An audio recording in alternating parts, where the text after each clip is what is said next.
Hi, Shinda. Hello, can you hear me I cannot see you. I can hear you. okay? Okay, cool. Give me 1 second. Okay, there you are.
Hi, Jasmine. Good morning.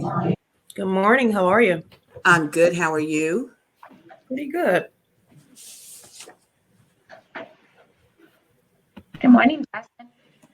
Good morning. Happy Wednesday. Yes, you as well. Thank you.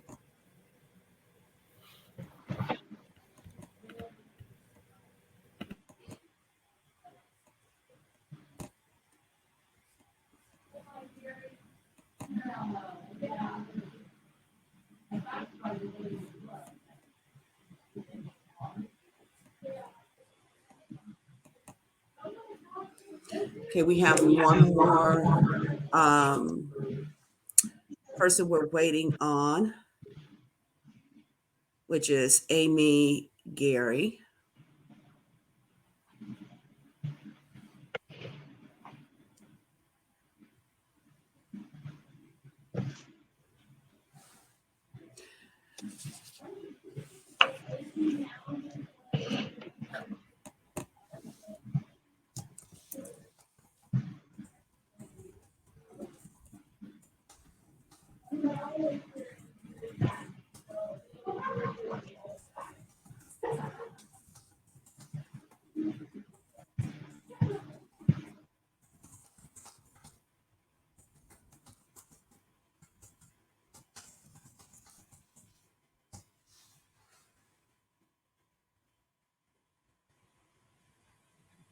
I just sent a message letting them know we'll be starting in just a moment. We're trying to wait for one more guest to arrive. And if she doesn't get here, we'll go ahead and start, and hopefully she'll jump on. But for those who are here, my name is Valeria Cummings Swope. I'm a development manager and community liaison for the Department of Economic Inclusion for the City of Cincinnati. And the City of Cincinnati is one of the co-hosts for this year's We Mean Business virtual conference. We're going to be talking about access to capital with blemished credit. So we'll be discussing what happens, what leads to blemished credit, how to correct that, some thoughts and things on how to fight that, and that type of thing. Good morning, Amy. Hi, good morning, everyone. Great to have you here. Now we have everybody. So we're going to go ahead and get started. Before we get started, I want to make an announcement that our booths are open in between sessions, and especially at the end of each day, beginning at 3 o'clock, where you have the opportunity to visit with our sponsors and hosts and others who have booths available where they can talk about opportunities to do business and that type of thing. Some booths that will be open this afternoon include Fifth Third Bank, Greater Hamilton Chamber of Commerce, Journey Steel, the Ohio Department of Transportation, the City of Cincinnati, Evolution Creative Solutions, Prus Construction, Ready Cincinnati, Damascus Reentry, ECDI Women's Business Centers Appalachia, as well as ECDI Women's Business Centers, Metropolis Design Studios, LISC of Greater Cincinnati, Hamilton County Administration, and the Chillicothe Ross Chamber of Commerce. So we ask that you take time this afternoon to visit those booths, or if you have time during the day to stop by the booths, you can click on the booths, leave a message that you're interested in talking to somebody, leave your information, they'll get back to you today. So we just want you to know that those companies are interested in hearing from you and talking to you about opportunities or things that are going on in their individual businesses or companies or cities. So please be sure to stop by those booths today. With that said, I want to introduce our guest today to talk about access to capital with Blemished Credit. We have Amy Gary, who is Assistant Vice President of Membership Banking Relationships with Fifth Third Bank. We have Shinda Larry, who's an advisor and community outreach officer for First Financial Bank.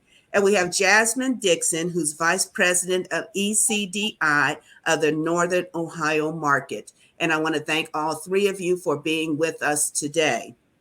So first off, I want to give each of you just a little bit of an opportunity to tell us a little bit about each of you and what exactly your particular financial institution does. So we'll start with Amy. Yes, good morning, and thank you for the opportunity to participate today.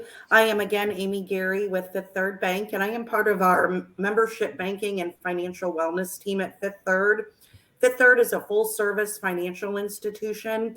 While I primarily deal with helping folks get their personal credit in order, I think that you'll find as a potential business owner that is very important for you on the personal side to prepare and plan for business needs as you're on that journey as well. We do a lot with the community in terms of helping folks understand how credit works, how we can help you improve your credit, and ultimately get you in contact with someone that can help you fulfill your business dreams too. Again, excited to be here and look forward to sharing some good information. Okay, Shinda, go ahead. Thank you. I'm also excited to be here. And my name is Shonda Larry, and I'm a community outreach officer in the Cincinnati market for First Financial. And basically, in my role, I bring banking to the customer. So I specialize in customers who need the second chance, who maybe don't have the resources in the first time, and give that one-on-one financial literacy to them. And today, I'll be able to go over two amazing products that we have that can help business owners, even in your business credit or your personal credit, help you rebuild or establish your credit. And we're having a little hard time hearing you, Shinda. Okay. Is this any better? Yes. Okay, Jasmine, go ahead. Good morning. My name is Jasmine Dixon. As Valeria stated, I work for ECDI. ECDI actually stands for Economic and Community Development Institute. We're actually the #1 SBA microlender in the nation by volume. We've been able to provide a lot of capital to underbanked, underserved entrepreneurs. And then in addition to providing the access to capital, we also provide additional training, coaching, and we do a lot of incubation services as well. So pretty much, I would consider us to be definitely be an entrepreneurial ecosystem builder. Anything that's related to helping people, either start or take their businesses to the next level is where we come in and try to serve those clients. Okay, so let's go back to Amy, because Amy did provide a PowerPoint. So I think that might be a good jumping point at this time to go ahead, and that might generate some of the questions that we're going to be talking about. So Amy, do you want to go ahead and share your screen, or do you want me to share mine? It might be easier if you share yours. It's interesting. I love this technology, and I love we're able to be here. But I'd rather focus on our guests that are here than on navigating the PowerPoint. If you're agreeable, Valeria. That's fine. I'm going to share. I think. Well. I want to share my window. Okay. Google Chrome. Okay. Share. Okay. And then There we go. okay. Now I've got to find your PowerPoint that I just had open. Hold on. Let me find it again. I just had it open. Where did it go? I've got mine if you need me. Okay, hold on. Let me see what happened because I just had it open and I iconed it and now I can't find where I iconed it. Now that I hit share screen, now I can't find where I iconed it. No, that's not it. Oh. Would you like me to send it to you again? Would that be helpful? No, I've got it. Hold on. Let me just do this. If y'all can still see my screen. Can you still see my screen? Yes. Okay, Yes, here it ma'am. is. I'll just do it again. Because I had downloaded it and There it is. okay, I'll do it again. Okay, here we go. Yeah. So again, with my role with the bank dealing primarily with personal credit, I think there is still a lot of relevance in terms of preparing for, being that business owner and having your personal credit in order too. But I always like to kind of start with some fact or fiction questions. So if you don't mind scrolling down just a little bit, Valeria, we'll go ahead and we probably have the answers on this screen in this format. But the first question is my credit will haunt me forever. Are we able to scroll down just a little bit to see it? What do you want me to scroll to? The way I'm looking at it, it looks more like you've got it as a PDF or perhaps the next screen for you, if that's easier. There's multiple slides in it, so Want me to keep going? I can see. Yep, I can see the credit factor fiction, but I like to share these questions. I just personally cannot see all the questions. Are you all able to see them? No, it's still like that credit factor. Yeah, I can't see the questions either. Okay, well, I just did. I can see the full thing. Can you see it now? Mm-mm.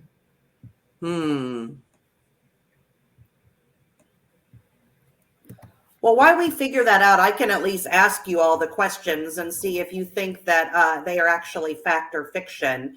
The first question is my bad credit score will haunt me forever? Do we think that that is fact or fiction? Anyone want to take a stab through chat or just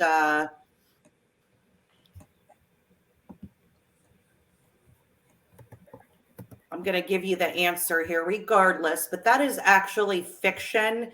And I think basically a lot of people that, don't even know their credit score or don't want to know it for fear that it is going to be really poor. And that is going to basically be the case for their entire lives. The beauty of a credit score is it is just a snapshot of a specific time in your credit history. If you pulled it the day before, you pulled it the day after, it might be something completely different. So don't fret if you don't know what your credit score is, or if it is not where you would like it to be. That does not mean that it's going to be that way forever. I love that, Morgan. You had the right answer there. Thank you. So basically, that is fiction for sure. Can you see it now? Can you see it now? No, we can see the screen as if how others would see us. So it's like looking into a mirror, into a mirror, into a mirror. I'm going to help you get the PowerPoint up. So if you unshare, go ahead and unshare yourself. Okay. How do I unshare? Okay. I'll hit the TV screen again. Okay. So once you hit that TV screen, you can hit you can go back to the entire screen. That way you can just open up your PowerPoint. Because so hit the TV screen. Yes. Okay. And then you'll go to the entire screen and click that. Okay. And then click share. Okay. And then you should be able to open up the PowerPoint. It won't let me when I hit entire screen. Oh, there it goes. Okay. Hit share. Yay. Yes. And then at the bottom of your screen, you can go to the PowerPoint. Did you have it open at the bottom? If you don't have it open at the bottom, go ahead to your documents because it'll be in your recent downloads. Okay. The document, the one next to the Google Chrome. Go back to the right. It's like the folder. Yes, right there. And if you go up to the downloads, right there, is that the PowerPoint that she sent you? Yes. Okay. Once you open that up, you can put that in presenter mode and we'll be able to see the PowerPoint. Lovely. Teamwork makes the dream work, Yes. right? Okay, so now do what? Thank you. You can put it in presenter mode. At the bottom, you see the it's like a stand next to zoom in and out right there. It'll be on full screen for us to see. All right, perfect. Thank you. Wonderful. No problem. Yeah, so we are on that second screen, Valeria. Thank you. And our second question is, if you want to go ahead and hit enter, it should pull you up to our next question. Closing unused credit cards will help your credit score.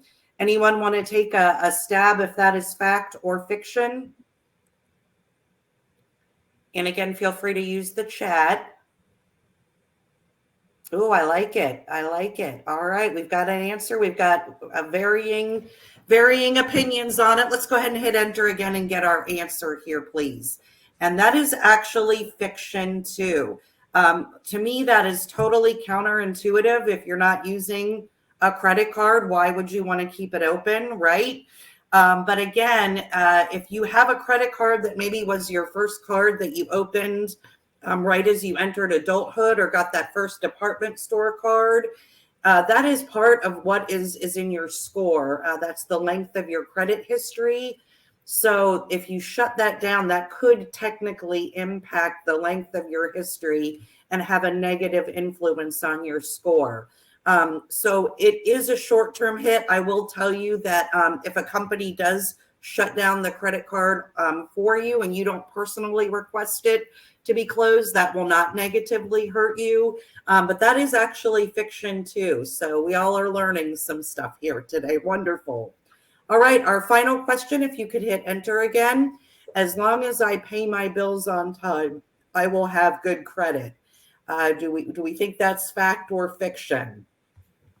Okay, we've got some fact. I love it. Love it. Everybody's leaning towards fact with this one. And let's go ahead and hit the answer for that. That is fiction too. So again, there are many pieces of a pie that I'm going to break down for you that explain what is in that sort of elusive FICO score or credit score that we hear about and might see through our own credit reports, or if we've got identity theft protection. But there is so much more in your score than just paying your bills on time. That is a huge part of it. That is probably the biggest part of it, even if it's only that minimum payment that you can make, but that is not in any way, shape, or form all of it. So a lot of discussion already. I love it. So we can go ahead and go to the next slide. And again, just a very general understanding credit. If you'll move to the next one, please. And again, appreciate you handling the navigation today. So on a personal side, and again, you could turn this into a business line of credit. You could turn this into a business loan. But if you have a really low credit score versus a really high credit score, and in this example, it's based on a $25,000 car loan, or again, put it into any type of loan that you might need for your business. If your score is in that low category, look at the difference in what we call the annual percentage rate or the interest rate that you are going to pay over the life of the loan. A high score with 850 being that perfect score and very hard to achieve, you're going to not only have a much lower monthly payment, but what I think is even more compelling is over a 4-year loan. Look at the difference that you will save over that 4-year time period. $136 in a month, great. You can buy some more groceries, maybe get a tank of gas with inflation right now.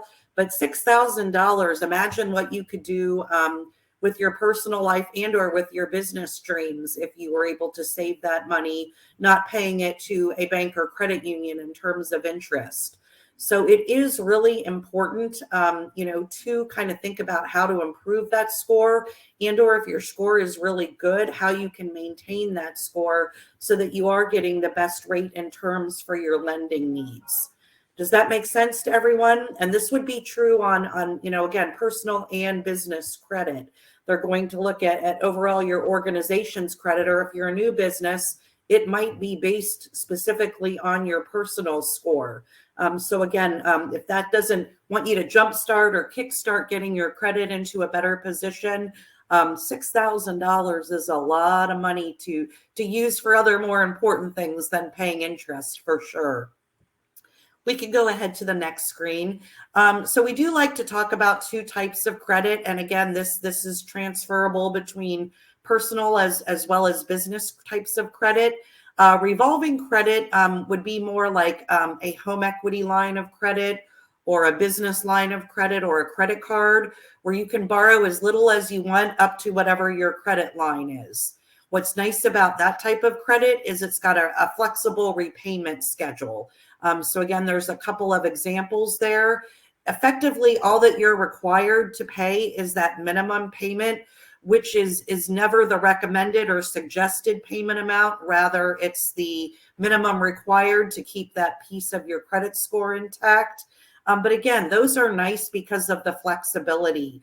If you know that you're going to need to purchase some new equipment, or if you're on the personal side, need to do some home improvements, these are really nice to have in the event of an emergency or a need, because they're there and readily available. An installment loan, on the other side, you are going to borrow a specific amount.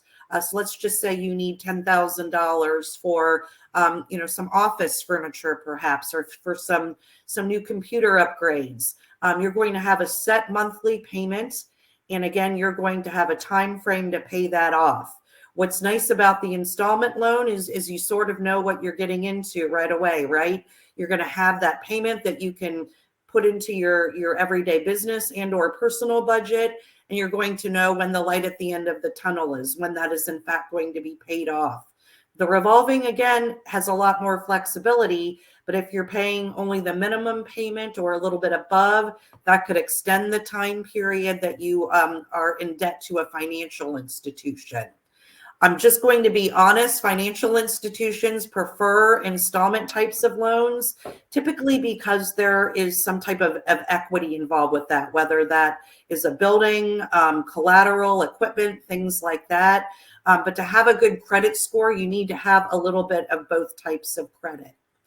As far as knowing your numbers, the good news is, on a personal side, most folks really do actually have, almost 40% of Americans do have a 750 or higher credit score. And that, again, is going to not only get you the best rates and terms on any lending or credit cards, but it could also impact insurance rates too. I was actually really surprised when I took this position 7 years ago and started really digging into financial wellness that your auto insurer, your business insurance, they do look at your credit score. There is some statistical evidence that shows if you've got a higher credit score, you potentially will be a safer driver, things like that. So another compelling reason, if you feel like you're paying a lot on insurance, to get that score up.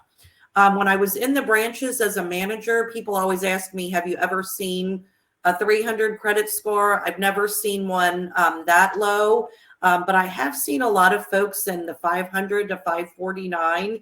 And honestly, a lot of that was medical bills and things that, again, that maybe you couldn't necessarily control if you were, unable to work because you had an illness or an injury at that time. So again, this is where it's really important to acknowledge your score, whatever it is, and then get to business, right? Find that trusted advisor, someone that can work with you disputing things that maybe are not correct on your credit report, and or potentially helping you come up with strategies and solutions to get things back in order.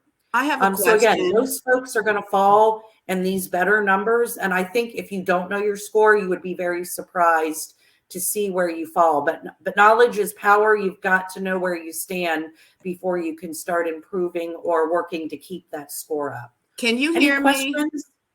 I can. Yes, we got a question. I have a question, and that is, what is the credit score percentages where you have the 0, 10, 20, 30, 40%, and then you have the numbers, but then you have credit score percentages? What is the percentages? What does that mean? So this would be like 10% of Americans fall in the 600 to 649 or less. 20% fall into the 700. And then we jump significantly after that 749 to almost 40% of Americans. Now, this was based on 2018 statistics. So the numbers could be slightly different. I was not able to get a more updated one. My apologies. But just know that the higher your score is, the better rates and terms that you are going to get on any lending, whether that's personal or for business related. Okay, thank you. Yeah, great question. I'm so sorry. If you were not sure kind of who the credit reporting agencies are, these are the big three, Experian, Equifax, and TransUnion. You are actually able to get through annualcreditreport.com a copy of your credit report every year from all three of these. I would highly recommend that you do that. You're not going to be able to see your score per se, but different financial institutions, different creditors, different medical bills. Every report is a little bit different in terms of what information is on there. If you have a very common name, let's just say Jane Smith, for instance, you may or may not have had your information transposed with another person who has a same name, especially if they live in the same city and or are potentially a relation of you.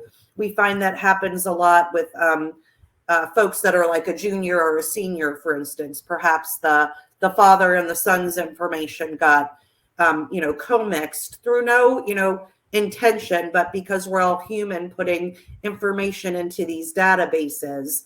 But it is annualcreditreport.com. It's not freecreditreport.com. That is the place that has the really catchy TV commercials where they're singing and dancing, and they want you to sign up for credit monitoring, which is certainly not a bad thing to do, but you have many options where you can get credit monitoring from financial institutions, insurance agencies, but at least start with annualcreditreport.com. Get copies of your reports so you kind of know what you're looking at, and then they will give you the ability to effectively pay a small fee to get your credit score. Again, annualcreditreport.com. Just want to make sure you've got that. That is through the Federal Trade Commission. Everybody got that written down? Perfect. All right, so I talked about the kind of the pie chart that we were going to look at to kind of explain what is all in your credit score. And the first piece of the pie is new credit. And I know for me personally, the first credit card I got was when I went to college. They gave me a t-shirt and I thought it was the best thing ever that I got a credit card. So nobody in my family talked about how to use credit. I really didn't even understand it, but I got a free t-shirt. So I went to use it, probably went and bought some pizzas for my friend down on UC campus. And when I got the bill, it said pay $10, even though I owed $50. So I'm like, this is the best ever. I think I had a $500 credit limit. I just kept that philosophy, kept using it and paying that little bit. And that $500 credit limit ended up costing me a couple $1,000s to pay off. But why I'm bringing that up right now with the new credit is that after you get that first card, or trade line is what we call them, I started getting offers for other cards, other things too. So keep in mind that you don't want to, maybe get a whole bunch of credit cards or a mortgage loan, a business loan, a credit card, all in a very short period. That new credit part, while it's only 10%, still, if you're doing a lot in a very short window, that could negatively impact that little piece of the score. Credit mixes, I mentioned, financial institutions like to see a combination of that revolving credit, which is, again, more like credit cards, a business line of credit, a home equity line, and or a secured or installment loan, whether that's a mortgage payment, an equipment loan, a car loan. So again, only 10%, but the more, the better mix that you have, the higher that part of your score is going to be. I love it, Amber, the trap, right? Yes, you are right completely, the trap. Now we get into some bigger pieces of the pie, and the next one is length of credit history and payment history.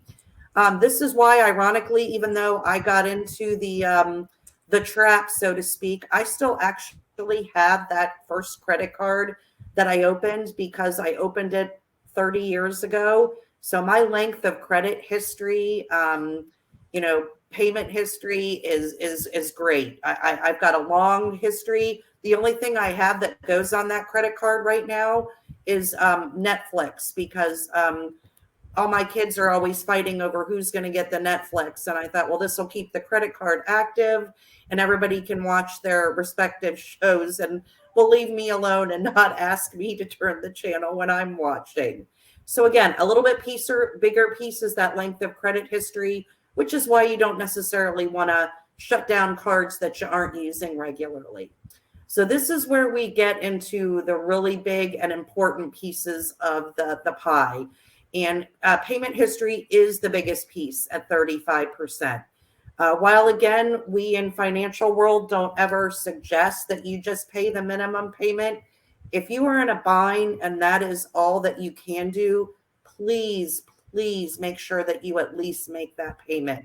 That will keep this huge piece of that pie chart in order for you. It will keep that part of your credit score in good standing. And then work with that, again, that trusted advisor, that business banker, that SBA lender, to come up with a plan to help you be able to pay more, to come up with a solution, to maybe refinance the debt. But you have got to make sure that you do everything in your power to make that minimum payment history. Of course, you can get a copy of this. We'll make sure that we get these to you after the presentation. Just saw the chat again. And then finally, the other largest piece of the pie is that debt and available credit. And this one is really interesting to me. Let's just say that you have a credit card with a $10,000 limit. In banking world, we really don't like to see that you owe more than 50% on any of your trade lines at any given time. So if your total available credit is $10,000, it would be to your advantage to keep that balance, if it's a credit card or a line of credit, to $5,000 or less.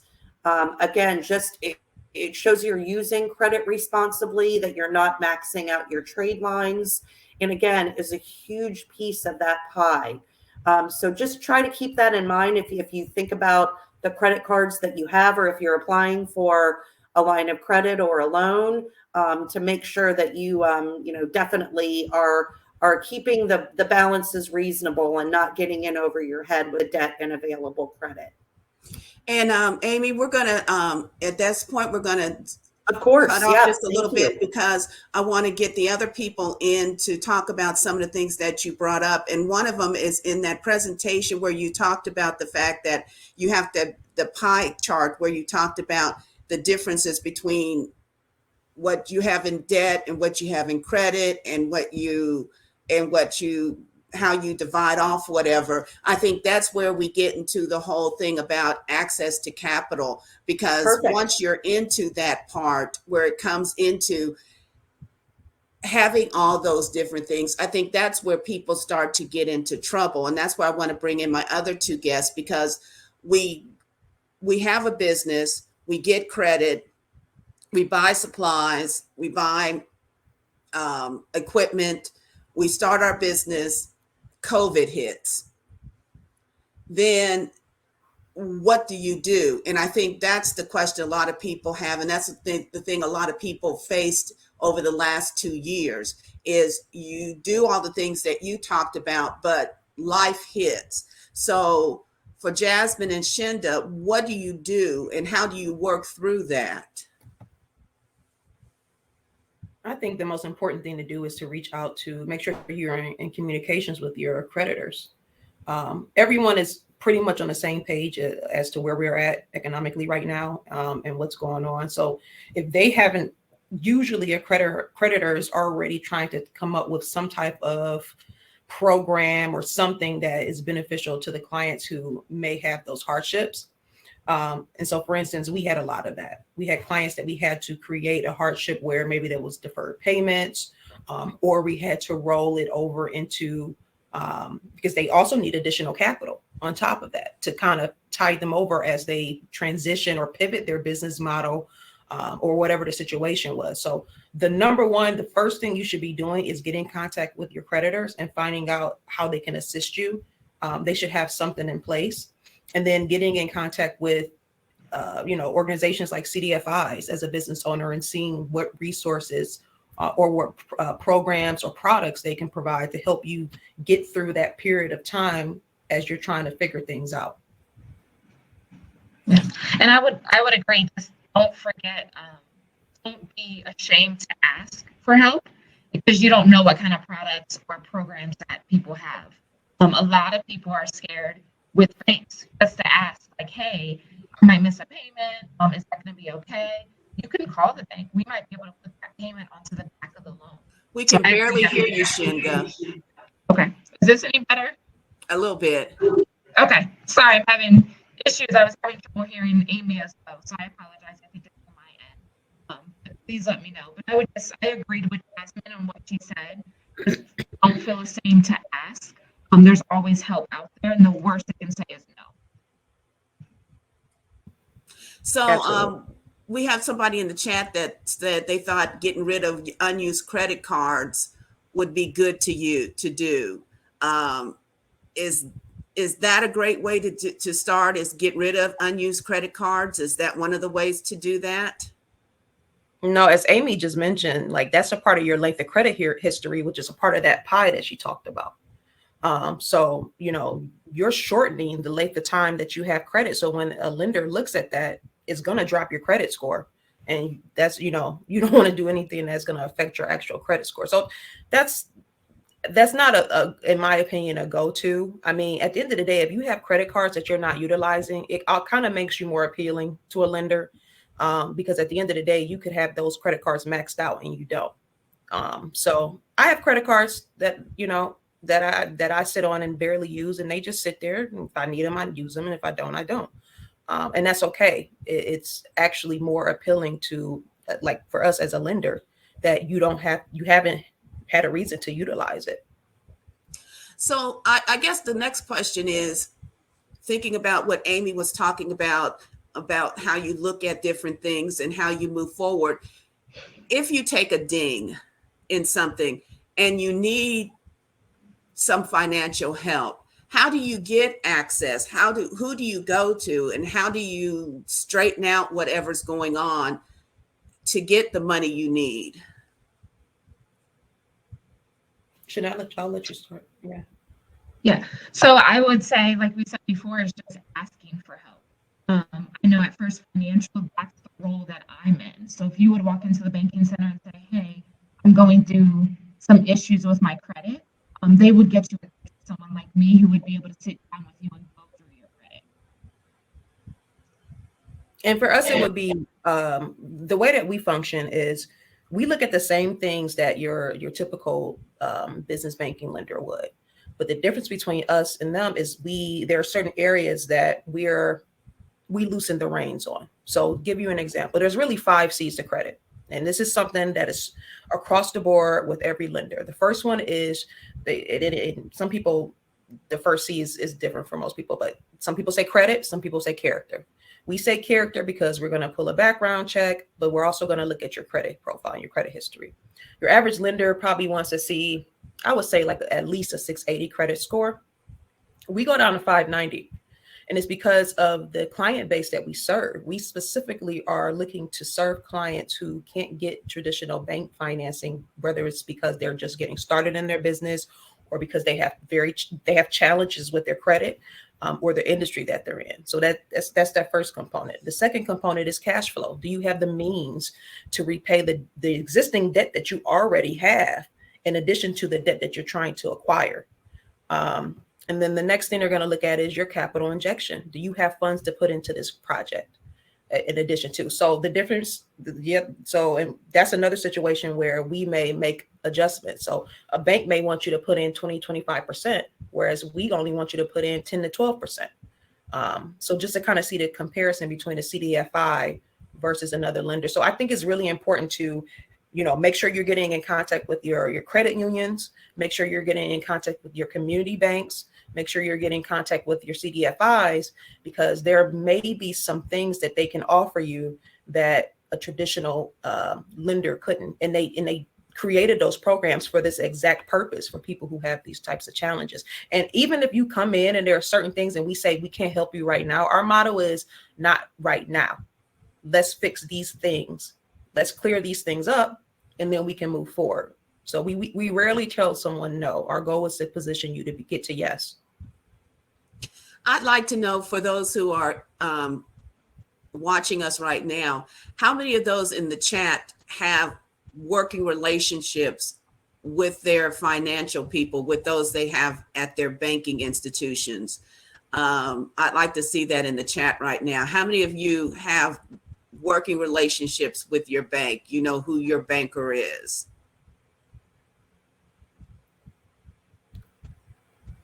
I'll just add, while they're putting that in there, how important it is to know who your banker is. And I love both of what the other panelists said. Own it and look for solutions. This is a great opportunity for you to not only improve personal credit, but to get that capital you need for your business to be successful. So great commentation, ladies. Mm-hmm. Yeah. I see And they're having- coming in, said most of them say I do. One says I do not, but most of them say they do have a great relationship. And I think that's the first step, is having a relationship. I know recently I had to go to my bank for something, and I found it very easy to go in to discuss what I needed, because it was a bank that I have been using for years. They knew me, I knew them, and I just went in and said, hey, this is what I need to do. And because they knew me and my relationship with them, and they knew my banking style or whatever, my history, it was much easier to talk about the things that I needed to do for myself, as opposed to going somewhere where no one knew me. Mm-hmm. And when we know you in the banking center, we can tell your story to an underwriter. We can tell them how long we've had that relationship with you, what you've done with your other loans or lines of credits that you have, and we can vouch for you. And we can't do that if we don't have a relationship with you. I think this pandemic really taught a lot of people the importance of that, because when PPP hit, it was like first come, first serve. And if you didn't have a banking relationship, it was like you had to figure out what to do. And so actually us as a CDFI, we were able on the second round to assist those people who just didn't have those banking relationships. But I mean, I think that really taught a lot of people that the importance of that. You're getting some shout outs. ECDI is getting some shout outs from people about how good you all are. Thank you. So what leads business people to financial trouble? I think that just things in life come up. Some of it is education. Some of it is circumstance.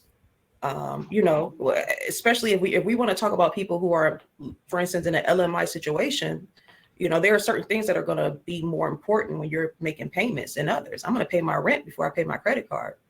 And so I think it can vary, but I think the education part is really helpful, because at least you can position yourself to clear those things up. Because as Amy mentioned earlier, credit is a temporary situation.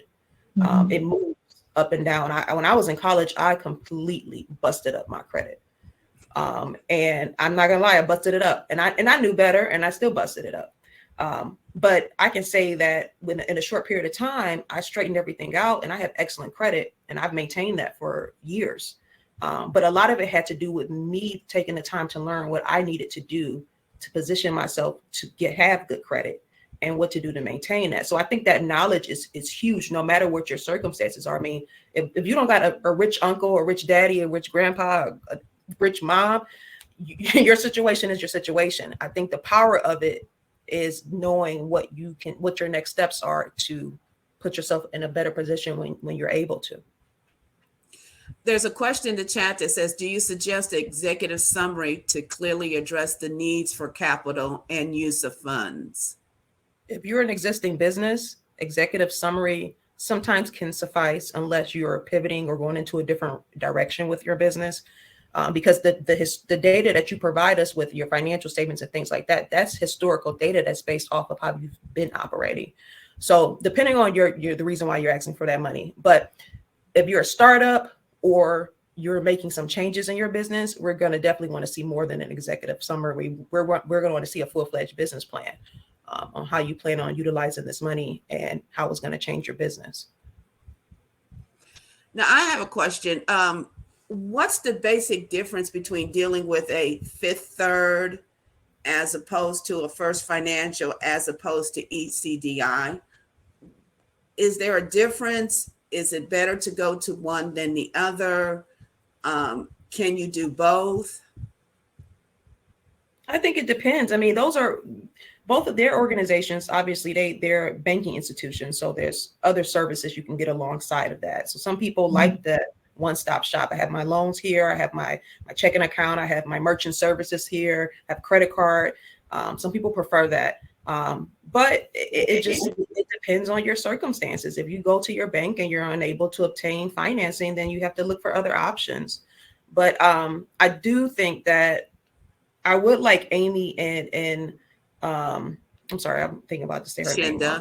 Shinda, yeah, to talk about the differences, because Fifth Third, although it is a smaller bank, I think in comparison to Shinda's bank, it's still a little bit larger. So I would like to hear from you all as to the differences in why someone would go to one or the other. Yeah. You want to go first? I know that's fine. You go ahead. Okay. So I turned my camera off. Hopefully that helps with you being able to hear me. So let me know if it doesn't. But there is a difference. It was funny when you said that. I looked at Amy and I'm like, oh, we're kind of getting competitive. But it's not competitive. We're both banks here to truly help you. First Financial is really driven off of the community and wants to give, like I said, be more of that community bank and have special products to be able to serve you for where you're at. At First Financial, you're more not like a number. It's more based on relationships. When you come into the banking center, we want to know your background to be able to help you. So we are definitely a lot smaller than Fifth Third, but we are a retail bank just like them. And then after Amy goes, I would love to tell you kind of the difference that we have, because each bank might have different products to be able to help you. I tell people I've been in banking over 10 years and I have different bank accounts for different purposes and different reasons. To separate my money, that's how I save and budget. But I might find another product that fits me better at a different financial institution. So definitely do your research and don't think that you're tied down to one financial institution whatsoever. Yeah, I think that was a great synopsis of First Financial. They're a great local financial institution, as is Fifth Third. We are the Bank of the Bengals. I have to put that in since we were just in the Super Bowl. But you guys are, I believe, FC Cincinnati. So again, great local ties, of course. But at Fifth Third, we have all different levels of the business banking solutions of business bankers. My partner, Christina Stewe, who is our small community economic and development lender, was unable to be on our call today, but she's a great resource if you're just thinking about starting a business. If you're already with Fifth Third and have relationship with us, but are considering moving into being self-employed and having your own business. She's a great resource. We also have commercial bankers who deal with some of the largest companies in the area. So we are full service, but really want to make sure that you don't feel like that number. I think that's so important, that your story is told, and that if we don't have the ability to help you, that we are able to send you to the ECDIs and CDFIs of the world to make sure that you get that opportunity to have the American dream, to start that business. It is so important. It's what is the backbone of our country is small business. So love that there are options locally, and that goes for, you know, whatever your lending needs might be, as well as for the type of institution that you might want to work with. So Shenda, going back to you, you said you wanted to talk about some of the opportunities, or I guess that's not the right word, but some of the programs that your bank offers for small businesses. Yes, thank you. So when I can't remember what slide it was that Amy was going through, but it was talking about your credit on having installment loans, and just having some kind of loan on your credit. So we do have at First Financial 2 great products that help people rebuild or establish your credit. So I know it's a lot of business owners on the call, but keep in mind when you go into a banking center, they look at your personal credit, especially if you're a new business. So a lot of people don't know that. They think, hey, especially with COVID, I love everyone is trying to open a new business, but they forget about their personal side. And we're looking at that if you don't have business credit at all. So I'll go through the first product. I'm going to be honest, I feel like I explained it really well, but when it was explained to me, I had to add a couple questions. So feel free if you have any questions to ask about it. But it's called a credit achiever loan. Take the loan part out of it because you don't get any money up front.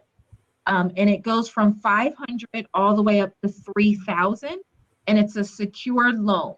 So when you're applying, if you work for an employer, we would need the last 2 pay stubs. If you're self-employed, we would need your last 2 taxes to do the application and get you approved. What we're looking for is to see that you can afford the payments and your debt to income is there for this product. So I'll use Amy as an example, pick on her. Say she walks in and she wants to apply for $500.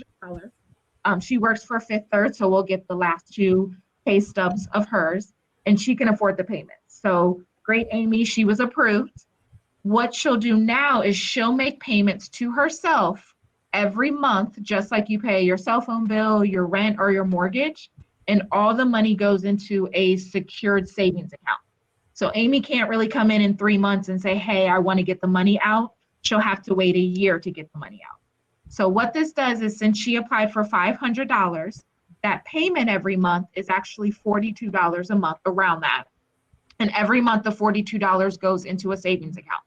So for the whole year, Miss Amy she's saving, so she'll get the $500 back at the end of the year on top of any interest that she gets from First Financial.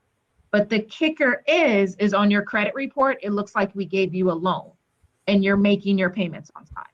So this is definitely a great product, especially for small business owners who don't have the best of credit or working on their credit, but they don't have any good loans on their credit to report to the credit bureaus. Or somebody like in my case, I believe it was Amy and then Jasmine as well, we're talking about in college, my father let me know not to get credit cards to get a t-shirt. So he was actually up on campus. That was embarrassing. But he was also there with t-shirts, so me and my friends did not get them. So I got mid-20s and I said, one day I'm going to want a house, I'm going to want a car, but I don't want to just get a car loan because I already had a paid off car for my dad. I don't want to get anything to put me in debt. So I did something very similar to this, and it helped my credit a ton. So this product won't do miracles, and I say that because a lot of people will get it and not pay anything else on their credit. You still have to pay everything else, but it's a good product to have an actual loan on your credit if that's something that you need. And I will stop there, see if anyone has questions. Jasmine, there's somebody on here that said can they call your office and be forwarded to your extension to talk about the services? So if they're, it depends on where they're based. So we're a statewide organization. So we definitely want to get them to the office that's closest to where they're located. But they can absolutely, we have a number. I'll put it in the chat for you guys to call, and we'll make sure that they'll get to the appropriate office. Okay, they said they're in Columbus. So. Okay, so yeah, we have a Columbus office. That's actually our headquarters. So yeah, I'll get a number for you. Okay. And then what programs do banks offer to help businesses improve their credit?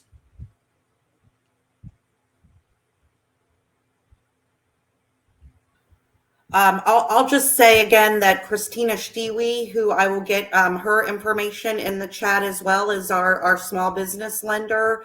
I would defer to her simply because I believe that she would have different options for you that I am unaware of, dealing primarily with getting personal credit in order. Again, we want to just make sure that if you work with Fifth Third, that you have a person that understands your story, and if we are unable to help, that we get you to the right third party to make sure that that you can get that credit improved and get to a position where you qualify for lending. So I will get her information out there in the chat as well. So from what I'm gathering is, it sounds like there's more of a, for lack of better terminology, kind of a partnership between banks and institutions like ECDI, where you all kind of work hand in hand. If one doesn't work, then the other one can, and if something works through ECDI, the goal is to eventually move them towards a banking institution. And is that what I'm hearing? That's absolutely correct. Absolutely. Our banking partners are huge. We work hand in hand with them, and it takes a village, and so we definitely can't operate in silos. We all come together and collaborate when a customer is involved. And yeah, so like if we have our banking partners, they can assist. It is helpful, for the bank, because you want to maintain a customer's deposit relationship. You will maintain all these other resources that they're taking advantage of with you. And so even if you can't assist them, you at least want to hand them off, warmly to an organization that can. So that's a good thing for the bank. And then our goal is, once they come over to us and the business is thriving, the business is doing well, at some point we want to be able to, hand them right back, to their original banking institution, because we want to position them to be bankable. We don't want people to have to stay with us forever. We're that step in the ladder that allows them to get, a continuous access to traditional bank financing. And then there was a question. They said, are we going to address the process of building business credit after you have started your business? So what does that mean? So the thing about business credit is, initially, when you go get a loan from any bank, they're always going to look at you personally to sign. So I'll give you an example. I worked at Chase, and I had a client that the revenue was well in the millions, and we still needed him to sign, because a physical person has to guarantee that this money is going to be repaid. So they're going to look at your personal credit for quite some time. Business credit comes along a lot of times when you develop trade accounts. So if you are, for instance, I don't know, a manufacturer, and you have products that you have to purchase from a supplier, a lot of times you can set up an account with that supplier where, they may give you the products and then give you 30 days to pay them back.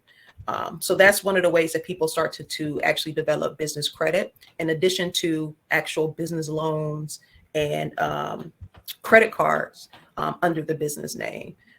It's just something that takes time. You start with using your personal credit and getting credit, for your business that requires you to personally guarantee. As your business grows and the business is actually, really evolving into an entirely separate entity that can stand on its own, then that's when you'll get to a point where you may not have to necessarily be that person that's guaranteed. But I'm be honest with you that you're probably going to be guaranteeing a business loan on your own for quite some time. But you do want to start to position things to be under the business name, whether you're signing as a guarantor or not. you want to put things under your business name. So your business credit cards, your business loans, and then any, like I said, any trade accounts. Start to develop trade accounts, which are those supplier relationships, because it's just, credit is your credibility. Are you willing and able to repay your debts? And so there are different ways that you can build that. But those are the three main ways that you typically build business credit. Like I said, utilizing your own credit initially, and then building some of those trade account relationships. That's interesting, because I always, and I'm learning something new, I always thought that when you start a business, I knew you had to go by your name because you're starting out and it's based on your credit. But I thought once your business got going, and that's why you put everything in the business name, because you wanted the business to build its own credit so that it would function on its own. And now I'm finding out that that's not particularly the case, that even though the business is building its credit, that doesn't mean that necessarily. It depends on the lender that you're working with. You may have a lender that is okay with that. You may have a lender that still wants you to personally guarantee. I mean, it's very circumstantial. But I've been working for, and just to give you an example, working for a big institution like Chase, they wanted someone still to sign on that dotted line. But I do know of some larger companies that pretty much operate on their own, but you have to grow. You have to get to a pretty good size to where they're not looking at you like, if this business were to fail, we're going into your pockets type of situation. So yeah, you got to grow for a ways to get to that point. That's really interesting. Go ahead, Amy. I'm sorry. Go ahead. I'm sorry, I had to take myself off of mute. I just wanted to let everyone know that I did put Christina's information in the chat, and we're happy to get the slides to you. I unfortunately have to jump off for another commitment, but I will be in the expo part later in our booth. So if anyone has individual questions, if I don't have the answer, I will certainly connect you with the right person at Fifth Third. But so appreciate being part of the panel, and really wish all of you luck in your endeavors. These are great resources, and hey, let's convene next year and hear about all your successes. Thank you so much for having me. Thank you, Amy. Thank you, Amy. Have a great day. You too. And You we'll too. see you this afternoon. Which brings me back to that opportunity again to expound upon that we have expo booths this afternoon, and all of our vendors, all of our sponsors have booths available. So if you have questions or want additional information, starting at 3, you can go to the booths in the expo area and talk to those individuals. In between sessions, you can go to the booths and leave a message, and they can get back to you this afternoon. So please, this afternoon, be sure to go to the expo area and visit all of the vendors there. We have banking institutions, we have construction firms, we have professional service companies, all types of businesses that are there looking to talk to you. So that gave me that extra time to put that plug in. Going back to what we were talking about, I'm excited now. I just learned something interesting. But I always thought that you could, as a business, and I guess it's still okay, if I'm following you right, Jasmine, it's still okay to put everything it's right to put everything in the business name, because you want that business to grow and grow its own credit and build its own financial structure, financial being, so to speak, so that it as a separate entity can get the financial wherewithal and financial loans or whatever. Am I following that correctly? That's right. I mean, at the end of the day, like your personal credit history is usually a lot longer than your business credit history if you're just now starting to develop business credit. And so they need something. They need some type of financial history to determine, that these funds are going to be repaid. And it's also based off of the lender as well. You may have a lender who is saying, hey, we're going to look solely at your business credit. But your average lender is going to want someone to guarantee that loan. And so they have to know what your credit profile looks like as well. So to you and to Shinda, do either of you or both of you offer programs to teach people financial literacy, or know where people can go to get financial literacy so they can fix their credit, so to speak, to help their businesses be better prepared? Absolutely, and I can start. And I smiled, even though I'm sorry you can't see my face anymore when you said that, because that is pretty much my role at First Financial. So I'm out in the community. I'm rarely in the banking center. I'm specializing in those products to get you to where you want to be. But my main part of my role is to facilitate financial literacy classes. So that can even mean as one-on-one, like Amy did today. I can do that with just the consumer over many topics. One of them is credit, as well as with business owners, their employees, or their staff. So some banks do that. We do have financial literacy classes, and they're free as well, to go over all that information with you to get you to where you need to be. And we offer the same services through our Women's Business Center. With our WBC, we consistently have trainings going on, and those trainings are available to everyone. So, feel free to go to ECDI website or wbcohio.org and look at the calendar and see what webinars or events are coming up. Everything pretty much is virtual now, and you can, put that on your own calendar and already have in advance the trainings that you want to attend. But yeah, we do provide those same type of training opportunities. So at the end of the day, if you get dinged, you get hit, stuff happens, people feel like sometimes it's the end of the world and they feel like they can't climb out. What I'm getting from you all is that there is a way to see light at the end of the tunnel. Absolutely. Yes. Yeah, it's not permanent. It's a temporary situation. You just, like I said, the education part is huge. You got to know how to dig yourself out of that hole. And also you have to be patient, because it's going to take time. It's not going to be right away. You're not going to see this huge, crazy bump in your score. It takes, because the length of credit history is a part of that score. When you've had dings on your credit for not repaying your debt, which is the number one biggest ding you can get, it takes years for that to it's like for your credit report to forgive you that that you've missed payment. So patience and just developing the knowledge to know what you need to do to start to put yourself in the right direction. The other thing that I want to say that a lot of people don't realize, and this is very random, is keep in mind when you do inquiries, every time you have someone pull your credit, it's a ding against you. Drops your credit down a few points. The thing about that is 10% of your credit score is new credit, right? Because anytime you look like you are constantly trying to obtain credit, it just looks like you need it so bad. And as a lender, that doesn't look good to me. So you want to be mindful about how often you're allowing people to pull your credit. You really only want to have 2 inquiries at a time. They fall off every 2 years. So like, for instance, you want to be strategic with your credit like anything else.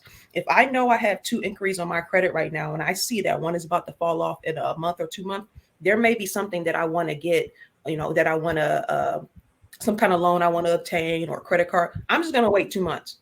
So that way I always just maintain those 2 inquiries at a time. So look at your credit report, know what's on there. You should have a firm idea of what you're dealing with so you know how to move forward.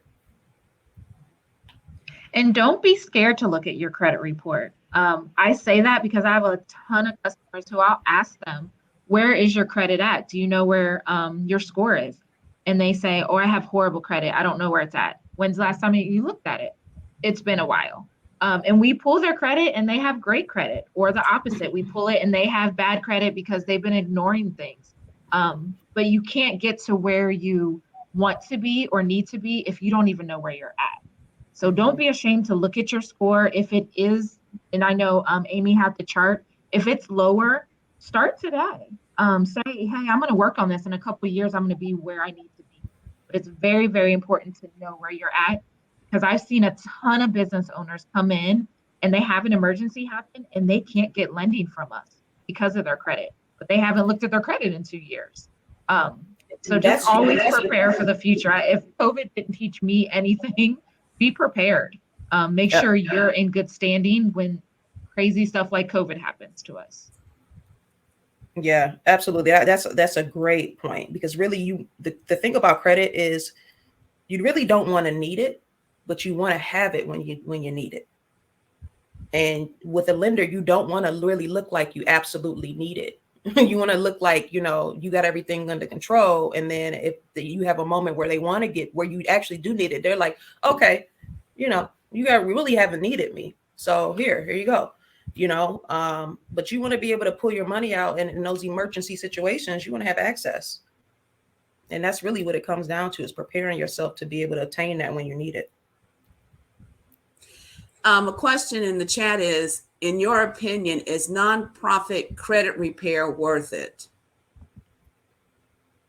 Nonprofit credit repair, like What? Like a nonprofit organization that helps with credit, or a nonprofit that, like a nonprofit organization where the individual who is leading that nonprofit needs I think they're talking about credit repair organizations like creditrepair.com and those things you see advertised. I personally, I would say I'm leery as well on them.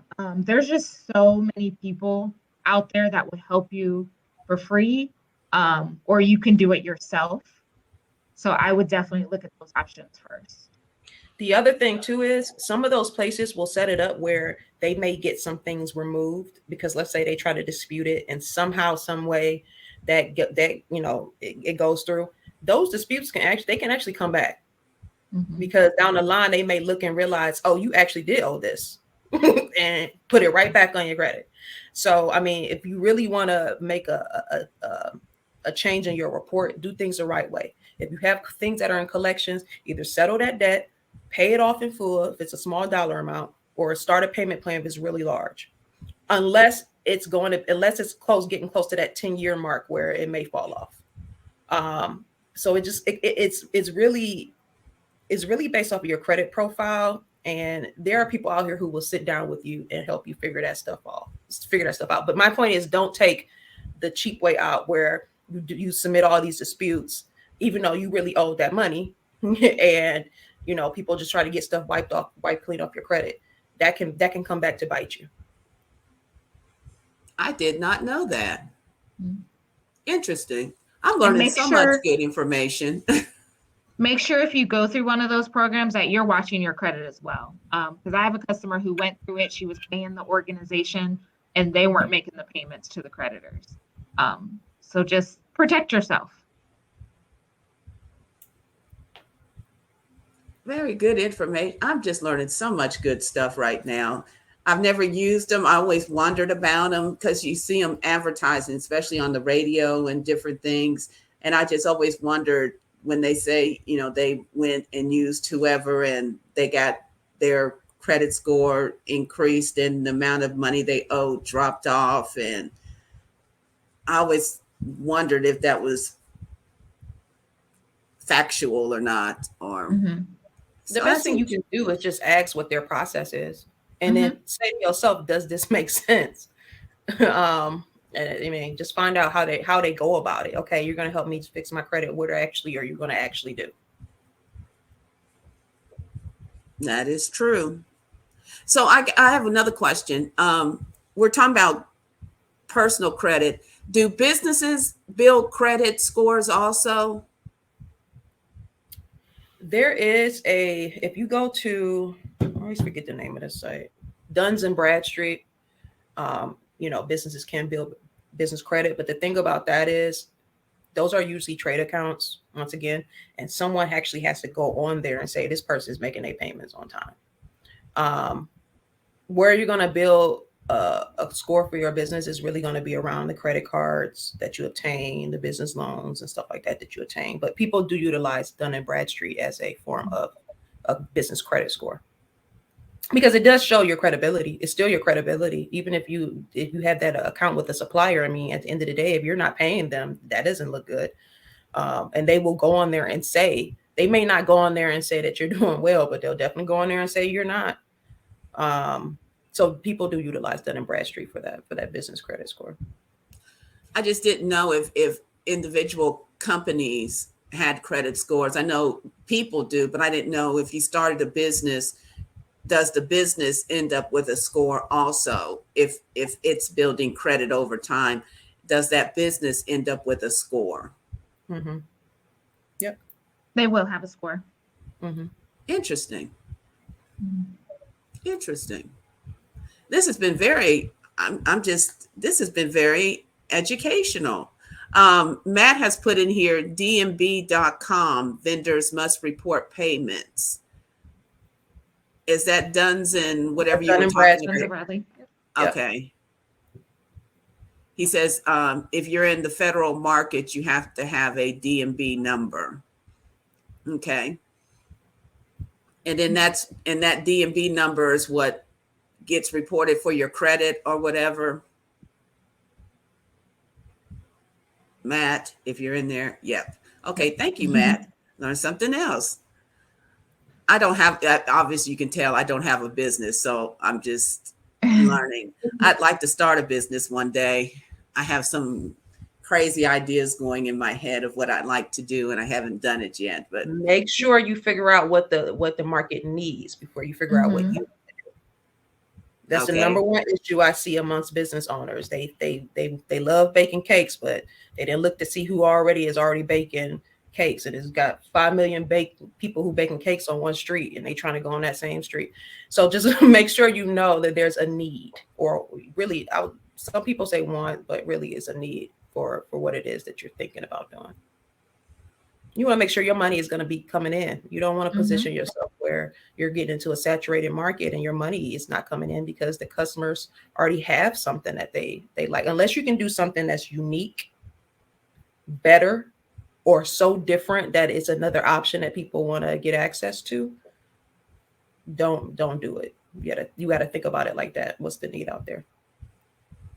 And do your research on what you need to be able to even start a business. Because I have a ton of customers come into the banking center and say, hey, I need a business credit card or a business loan. And they're not even registered with the Secretary of State. They've been doing business for 10 years. And that's a hard conversation to have. Like you're technically a startup business once you register. So make sure you do your research as well. so if people want to get in touch with the two of you, can you put your contact information in the chat for them? Absolutely. And something that Amber has said, or who said, let me see. Oh, they said starting a business in 2005 is the same as starting a business today. Great point. Great point.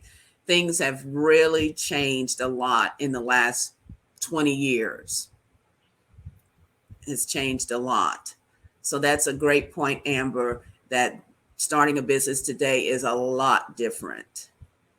A lot different. One of the things I tell people, Jasmine, in addition to what you were saying, is that you really need to be, as I call it, techno savvy in addition to whatever you do.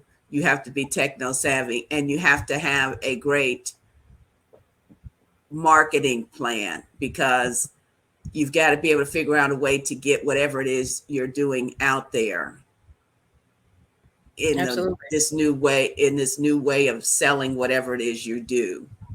Social media has completely changed the world. So it's just, and a lot of it is about automating certain operations in your business. You want to create a system and a process that is automated so that there are other areas that you can be focusing on. Process, I'm really big on processes. I like things that are efficient. I don't like my time being wasted. And it just doesn't make sense. You can't properly run a business when you don't have processes in place in those different key areas. So even your marketing, you should have a process for that. A lot of people, when they use their social media, they'll go to one particular site and schedule all their content, all those things in advance. And so it's consistent. It'll automatically go out and post and all of that. So figure out what tools you can utilize to create automation within the processes in your business. We have just a few minutes left, so I want to give both of you the opportunity. If there's one last message you could leave with those who are on here, what would it be? And we'll start with you, Shinda. All right. Yes. If there's one last message, I would say is just know where you're at right now. Be aware of where you're at, where you want to be. And I can't remember how many people said they have a relationship with a banker, but if you don't, please, please, please start a relationship with somebody at a banking center. We can definitely get you to the next level and help you with the resources that you need. Mm-hmm. Jasmine? I would just say, don't be scared.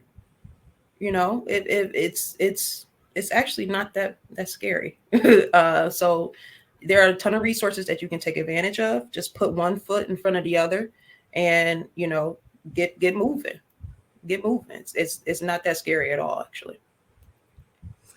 And I think the last thing that both of you have hit upon, as well as Amy with Fifth Third Bank, was irregardless of what has happened as far as your credit goes, if you just stay the course, you can pull it out. Did we lose Jasmine? I think we did. Oh no. What happened? Oh, here she comes back. I was like, what happened? It's the Wi-Fi in this office. It's not. Oh. I was like, oh, so we lost Jasmine. What I was saying is, if the one thing that I learned from the two of you, as well as Amy with Fifth Third, is that at the end of the day, blemished credit doesn't mean it's the end of the road. You just have to stay the course and just stay focused on what you can do, that you can pull yourself out and you can move forward. And if you believe in what you're doing and you have the resources, use those resources, continue doing what you're doing, and you can be successful, but you got to stay the course. Yeah. Tenacity. Don't get discouraged. Yes. And if you do get discouraged, talk to somebody.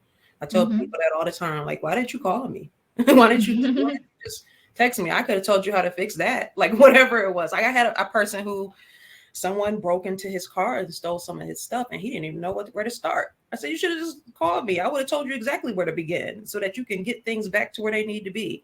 So, I mean, just use your resources and don't get discouraged. You know, learn as much as you can so that you know how to position yourself to head into the direction that you want to go into. All right. Well, thank you both for being with me. Shinda is an advisor with community outreach officer with First Financial Bank, and Jasmine is the vice president of ECDI's Northern Ohio market. And Amy is an assistant vice president of membership banking relationship with Fifth Third Bank. She had to get off to get to another meeting, but all three of them have valuable information. All three of them, well, I'm not sure. Will all three of you be in the expo this afternoon? No, but I'm pretty sure we have a booth.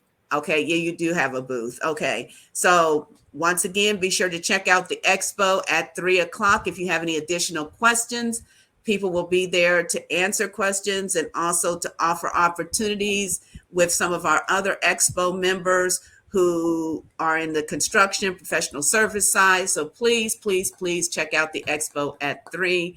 Thank you all for being with us. You have a few minutes before our next group starts at we have 10:45. We have we'll hear from one of our sponsors, and then 11:00 starts our next workshop. So we'll see you all then.